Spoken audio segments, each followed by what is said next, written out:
আসসালামু আলাইকুম। আশা করি সবাই অনেক অনেক ভালো আছো। আজকে আমরা কথা বলবো preface to Shakespeare. Preface to Shakespeare এই বইটি সম্পর্কে এটার আমি একটা সামারি করব। অর্থাৎ এই বইয়ের মধ্যে কী কী ইনফরমেশনস থাকবে, মোটামুটি এই সামারি থেকেই তোমরা অনেকটা ইনফরমেশন পেয়ে যাবে। তারপরে আমি আরও দুটো ভিডিও আপলোড করব এই প্রিফেস টু শেক্সপিয়ারের মেইন যে দুটো পয়েন্ট যেখান থেকে ব্রড কোয়েশ্চেন বা শর্ট কোয়েশ্চেন আসে সেই দুটো নিয়ে, এবং ব্রড কোয়েশ্চেনের জন্য আমি দুটো ভিডিও আপলোড করব, সেটা লিঙ্ক এটা ডেসক্রিপশনে দেওয়া থাকবে, তোমরা সেটা দেখে নিবে। তবে আশা করা যায় যে শুধুমাত্র এই ভিডিওটি অর্থাৎ এই সামারি ভিডিওটি দেখলে তোমার প্রিফেস টু শেক্সপিয়ারের সব কিছু কমপ্লিট হয়ে যাবে। তো প্রিফেস টু শেক্সপিয়ার জিনিসটা কী, এই বইটা কী, দেখো আমি এখানে লিখে রাখছি প্রিফেস টু শেক্সপিয়ার। প্রিফেস বলতে বোঝায় মুখ বন্ধ বা বইয়ের শুরুর দিকের একটা ঘটনা, যেটা শুরুর দিকের কিছু পাতা যেখানে ওই বইয়ের লেখক বা বই সম্পর্কে কিছু ধারণা দিয়ে থাকে। তো সেটার সাথে মূলত এই প্রিফেসের সম্পর্ক নেই।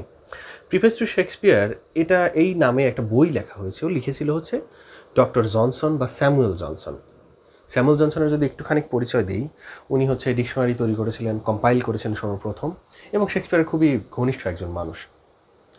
তো দেখো, মানে শেক্সপিয়ারের খুবই ভক্ত, নিরেট ভক্ত একজন মানুষ, পেছন থেকে ছুরি মারে এই টাইপের ভক্ত না।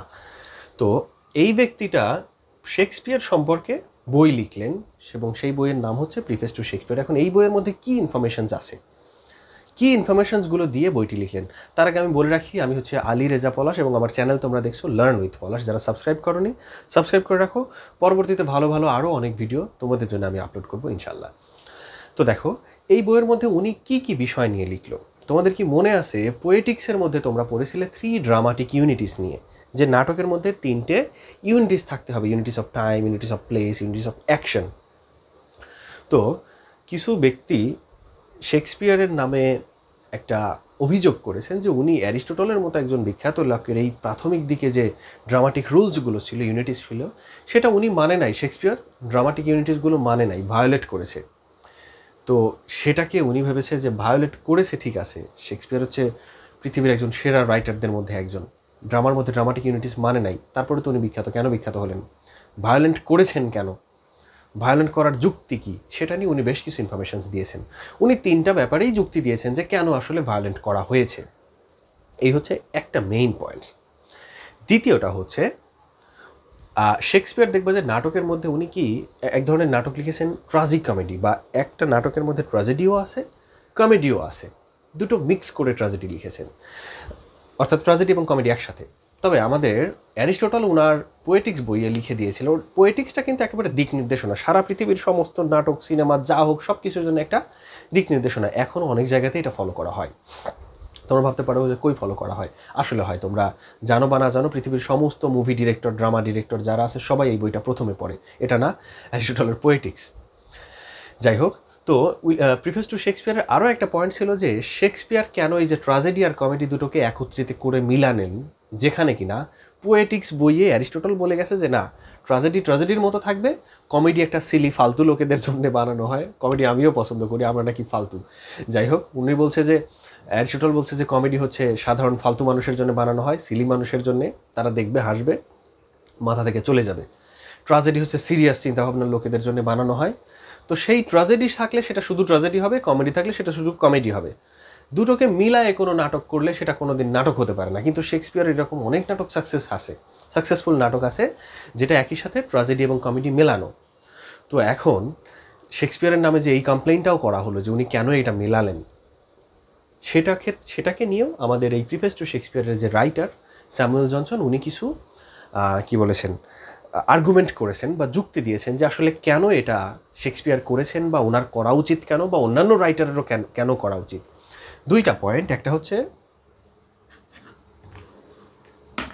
ড্রামাটিক ইউনিটিস, 3 ড্রামাটিক ইউনিটিস, এটা ভায়োলেন্ট করেছে উনি মানে নাই। আরেকটা হচ্ছে ট্রাজিকমেডি,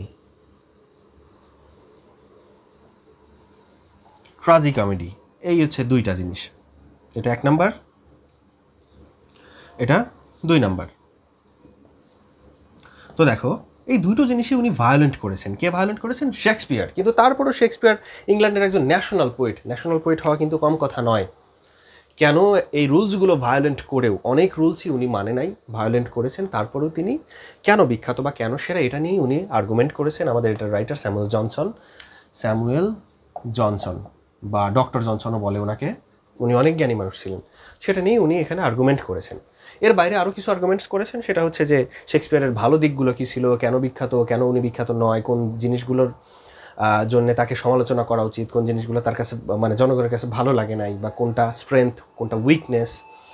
এই তো শেক্সপিয়ারের এই সমস্ত জিনিস নিয়েই শেক্সপিয়ারের ভালো মন্দ। তারপর শেক্সপিয়ার স্পন্টানিয়াসলি কোন জিনিসগুলো লিখতে পারতেন, শেক্সপিয়ার প্রচুর মাথা খাটিয়ে কষ্ট করে করে কোন জিনিসগুলো লিখেছেন, অর্থাৎ তার মনের থেকে আসে নাই। তো শেক্সপিয়ারের জীবনের ভালো মন্দ সব কিছু নিয়েই প্রিফেস টু শেক্সপিয়ারের মধ্যে দেওয়া।